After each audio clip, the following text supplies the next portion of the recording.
Hello, I'm Mark. I'm Casey. And I'm Patrick.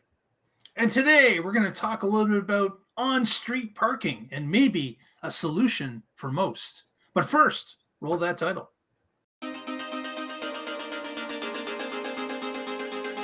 You're watching the Tesla Life Express!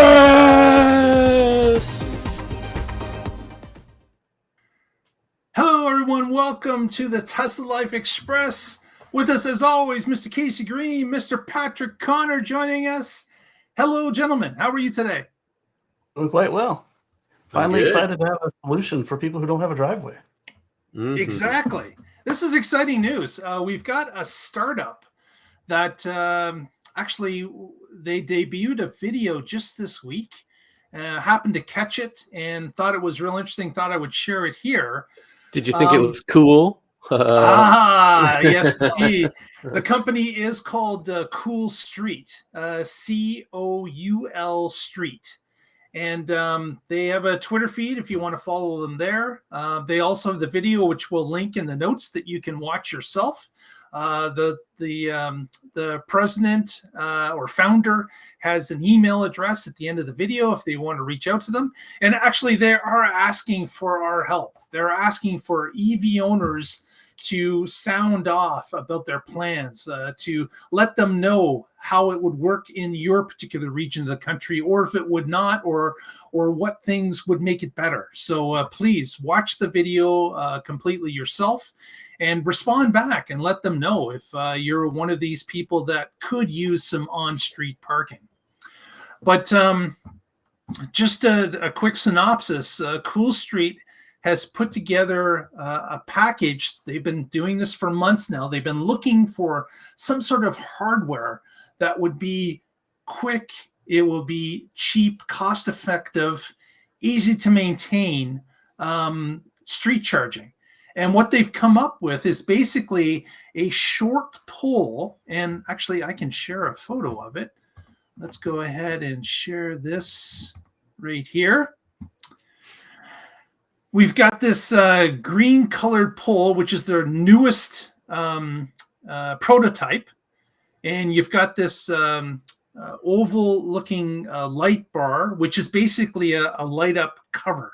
And it flips up in order to allow you to plug in a cord, which would then run, of course, to your EV.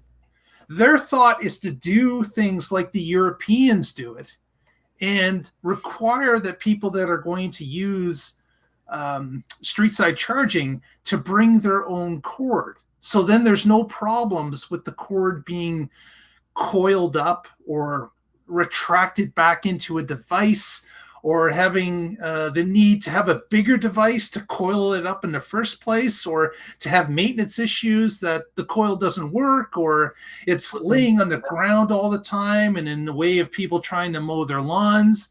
All these things go away if you can bring your own cord to the street charging. So that's the first thought that they had. They looked at what the Europeans were doing and said, hey, the answer is right in front of us. We can do something. That whole the HOA mafia. Yep. I don't like cords. Okay. Exactly. So with no cords to complain about, they'll move on to color pretty quickly, Casey, I'm sure. It needs to be HOA approved. Green's number 7,000. That's 7,001, sir. The HOA, if they're that picky, they might have a problem with you installing this also. So if you have an HOA and you're considering doing this, make sure you get approval first, just because. Absolutely. You need approval. To have to rip it out. But finally did the right thing and stopped the HOA control freaks from banning you from doing solar. Yes. I'm going to talk about it on my live show. But it was very similar to what Virginia did, where they can require you to submit it to the ARB, but you don't got to wait for it to get approved. And they can say no all they want, and you can just slap them up there. Nice. So you can see in this other photo we've got sharing here, you just press at the top and it flips it open. And in this final shot, we can see that this one's got a cord plugged into it. But you get the idea. This flap flips up, you plug your cord in one end, and then the other end plugs into your EV, and all of a sudden you're charging. the thought is to hook this up to your own house. So if you have street charging that you can get the municipality to agree to allow you to place this pole, or the HOA as mentioned, the power is coming from your house. So it runs directly to your house. And of course you could plug in. The thought also is that this service could be expanded by having an app, and the app could identify who you are, and you could use other people's street charging, and that homeowner would then be compensated for the electricity that's used based on the app tracking it. Now that's a future thought, but it is something that this could go in that direction. What's interesting is that this startup group, this Coul Street, is now asking for input from EV owners that street charge. They would like to hear your voice as to how this would work for you, if this type of a poll system would work for your HOA or your municipality. They want to hear from you about ideas to make this better, to make it something that could be even more cost effective and reach more people. So it's not a fully formed idea yet, but they have done the research in the hardware required to get this pole designed and what type of circuitry would be required in it in order to charge an EV from an electric source that's coming from a house. So you'd still have to get a conduit to your house. It would still have to run maybe possibly under a sidewalk if that's the case, but to this pole, and that would electrify it and allow it to be used. But I thought I'd just we talk about this to see if this makes sense to you guys. We've heard some other suggestions as to how street charging could happen, and I just wanted to hear from both of you as to what you thought about the idea. This is the most elegant design we've seen yet. It doesn't involve sort of retractable cables and cables to the sky. And they talked in the video, they talked about retracting a cable into the ground, but then depending on the infrastructure for your city and how much rain and cold you get, that could end up with a frozen block underneath the sidewalk. And of course a much bigger borehole and disruption to get the install done versus snaking a cable to the base of a pole. And we've seen around the country, around the continent, really, people left and right vandalizing or stealing charge cables off of public charging stations. And this eliminates that because there's nothing facing to do that with. Yeah, and to those that don't even know anything about it, it just looks like a steel pole that's mounted to a concrete base. And yeah, if you could flip the cover up, you could see there's a receptacle. But other than that, there's nothing really to damage on this unit, besides maybe running it over with your car. Other than that, it's just it's a pole mounted in concrete. You can even make a fence out of them. I mean, you don't need a get some empty ones and then make proper pole fence. That's an idea. That's funny. Yeah, so if I were putting one of these in at my house, until they have the ability to charge people for using my electricity, I would make sure that I had that on its own breaker or a switch. And that switch is in my garage. And that way I can control when it's on or off. And so if I have a friend coming over, if I want to use it, I'll turn it on. If some rando just pulls up and starts charging, then no. And I might even put it on PlugShare. And then with PlugShare, you can have the ability for people to message you and say, hey, I'd like to come use this. And then you could say, oh, okay, cool, no problem. And I've turned it on. It'll be ready for you. But if they just pull up without going through that courtesy, they're not going to get anything. Right. That's a great idea. Using PlugShare in with it. Absolutely. Yeah, that right there is similar to the Gen 3 wall adapters, except that right now it's Tesla only, and you can specify only these Teslas are allowed to charge. But now that everybody is part of NACS, perhaps Tesla could push an update to the wall connectors to say, hey, here are the approved VIN numbers. Right. And just add and remove people as required. And that then would they be can interesting. share that with it. Yeah. Right. Yeah. If you could say, allow this VIN number for the next 24 hours. If someone's, Airbnb renting your place or something, or for this weekend or for these many days, that would be cool. And then the connector on there, it looked like in one of the pictures it had a J1772 connector. So you would have to have a J plug on both ends, which is not the normal stuff that I carry. And Not necessarily. The J3400 standard, the JNAX as I call it, it has a provision for you to have a Type 2 on one end, like Europe has for the pole charging, and then you can have either J1772 or J3400 on the end of it. And on theirs, like you said, it appeared to be J1772. But if they continue with that path, I'm going to send them an email suggesting they go Type 2 since that's not part of the standard. You could have Type 1 on one end and then JNAX on the other end because they're pin compatible. Right. But I guess, again, if I were putting this in front of my house, it would just be an RV outlet.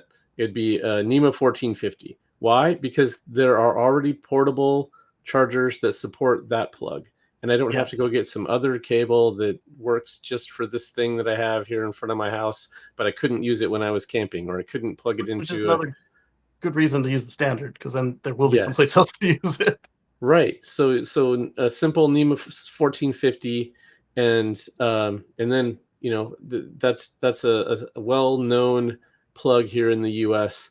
and it makes a lot of sense. And if you can turn it off and there's also outdoor enclosures already made for it. So if you wanted to do your own simple version of this, you don't need to sub it out to them. You could get a boring machine and do it yourself and put in a pole and run some cable. Maybe if you're not electrically inclined, hire an electrician for that part. But the rest of it would be pretty standard stuff. Yeah. My understanding from watching the video is that they've already gone ahead and made it comply with European CE and everything they need here in North America. Whereas I guess if you did an outlet, you'd have to prove to them that this is gonna be okay in your insurance, and I got a professional electrician to do it. The other problem that I see with using a 1450 or 30 or TT30 or anything like that is that when you look at like RV parks, they often have broken connectors because people are freaking gorillas and they break the industrial connector. But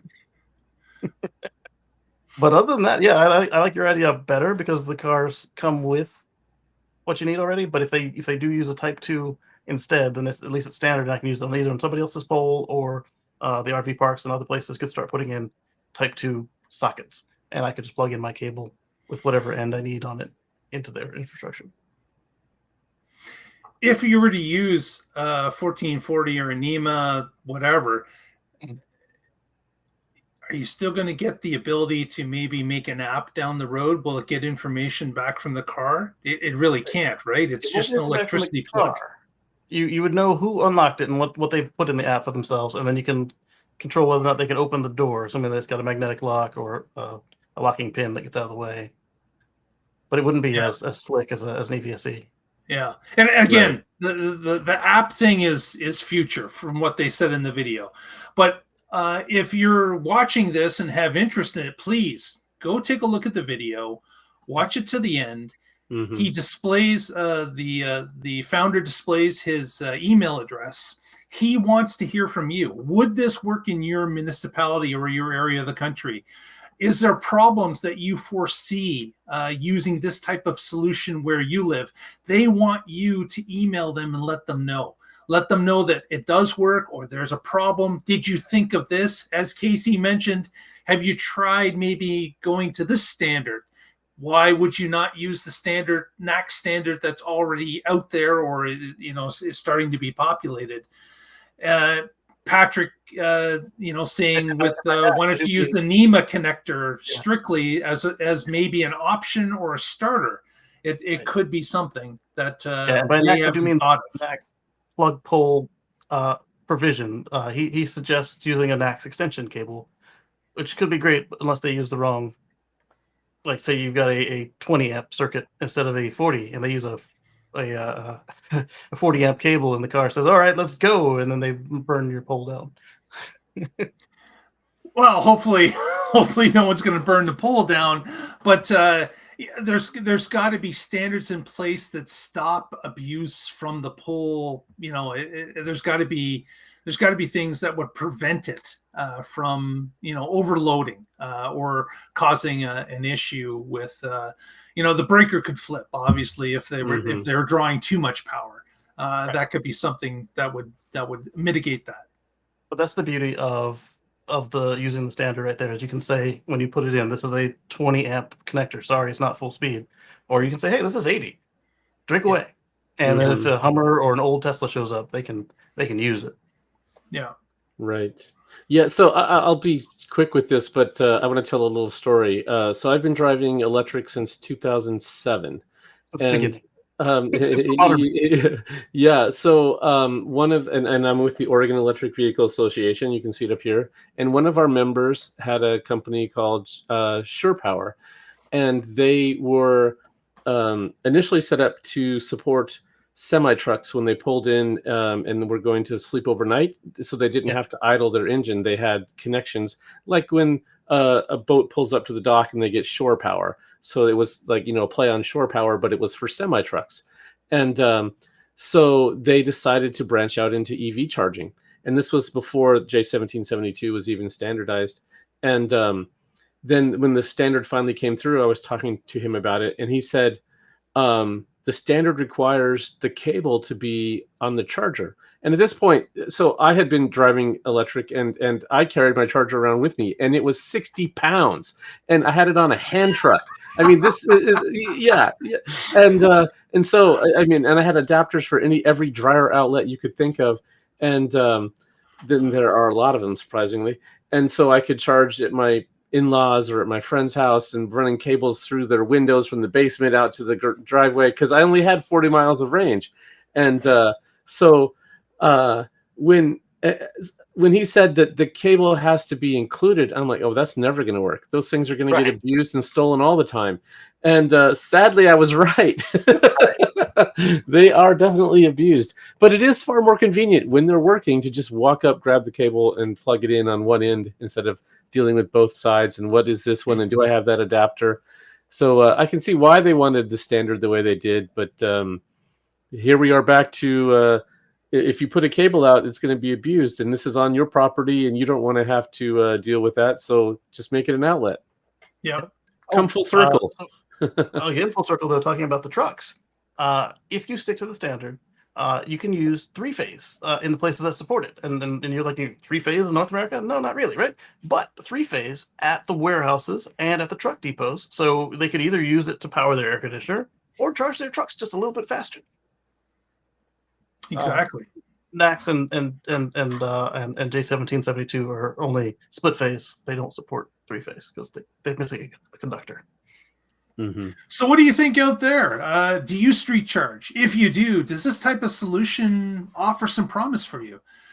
We'd like you, again, watch the video. And if you've got some suggestions, some constructive criticism, please email Coul Street and let them know. Because as an EV owner myself, I have a place to charge in my garage, but I know many people that don't, that street charging is the only option for them, or public charging. And we all know that having that ability to charge at your place overnight, even if it's on the street, is far better than just relying on public charging. So this is something that we could see, if it works, it could be a benefit to many of us. Yeah, and this doesn't just cover street parking. It also covers our fine friends in multifamily dwelling. So if you have a row of townhouses and they've got individual parking spots, you can have one of these at each spot. Or if you're at an apartment complex, you can have like a bank of these that is just ready to go. And if somebody happens to be a jerk and park in the spot without an EV, you can plug in your cable anyway and box them in, or at least go around the other side. And it's not as bad as we have now with thanks to our Canadian friends, we have really short cables nowadays. We used to have an extra 4 feet. What's your code, man? Sure, blame it on the Canadians. Yeah. CBS store did. They said, "Oh yeah, Canadian code says we can't go this far anymore." It gets cold up there. Things get short.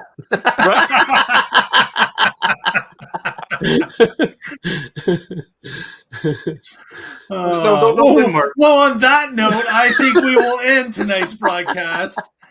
Excellent segue, Patrick, as always. But we want to thank everyone for watching. If you haven't already, please give us a thumbs up on the video. Press that subscribe button. It helps us out immensely. And of course, Casey, what do you got coming up that you can tell the crowd that's watching? See you Wednesday on our live show. Exactly. Coming up shortly. Patrick, anything going on with Cars with Cords? As always, I'm with the Oregon Electric Vehicle Association. You can find us at oeva.org. We have meetings on the third Thursday of every month. And you can also check me out at FFF Fossil Fuels. That's a future free from fossil fuels on X. Thanks. Fantastic. Fantastic. Thanks, everyone, for joining us. And we will see you again on the live show on Wednesday. Flip side. Bye-bye.